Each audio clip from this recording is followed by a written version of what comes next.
আসসালামু আলাইকুম, কেমন আছেন প্রিয় খামারি ভাই ও বোনেরা? আশা করি সবাই ভালো আছেন এবং সুস্থ আছেন। আমি খুলনা হাঁস মুরগি ফার্ম থেকে মোহাম্মদ আজুল ইসলাম রানা বলতেছিলাম। প্রিয় খামারি ভাই ও বোনেরা, আপনাদের সামনে আরেকটা নতুন ভিডিও নিয়ে হাজির হলাম। প্রিয় খামারি ভাই ও বোনেরা, আজকে অনেক দিন পরে আমাদের খামারে পরিদর্শন করতেছি। আমাদের খামারের মুরগিগুলিও কেমন আছে। প্রিয় খামারি ভাই ও বোনেরা, আমাদের খামারে পরিদর্শন করে বুঝলাম যে আমাদের মুরগিগুলি সুস্থ এবং সুন্দর এবং স্বাভাবিক আছে এই অনেক গরমের ভিতরেও।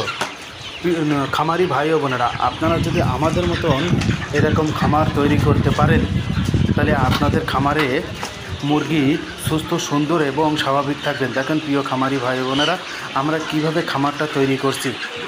খুব সুন্দর পরিবেশে তৈরি করছি, যেন আমাদের খামারে কোনো দুর্গন্ধ বা কোনো নোংরা জাতীয় কোনো নাই। দেখেন বাথরুম যদি করে তাও আমাদের নিচে দিয়ে পড়ে যাবার ব্যবস্থা আছে। প্রিয় খামারি ভাই বোনেরা, আপনারা যদি এইভাবে খামার তৈরি করেন তাহলে আপনাদের খামারে মুরগি সুস্থ সুন্দর এবং খুব সুন্দর পরিবেশে থাকবে। আসসালামু আলাইকুম, সবাই ভালো থাকবেন, সুস্থ থাকবেন।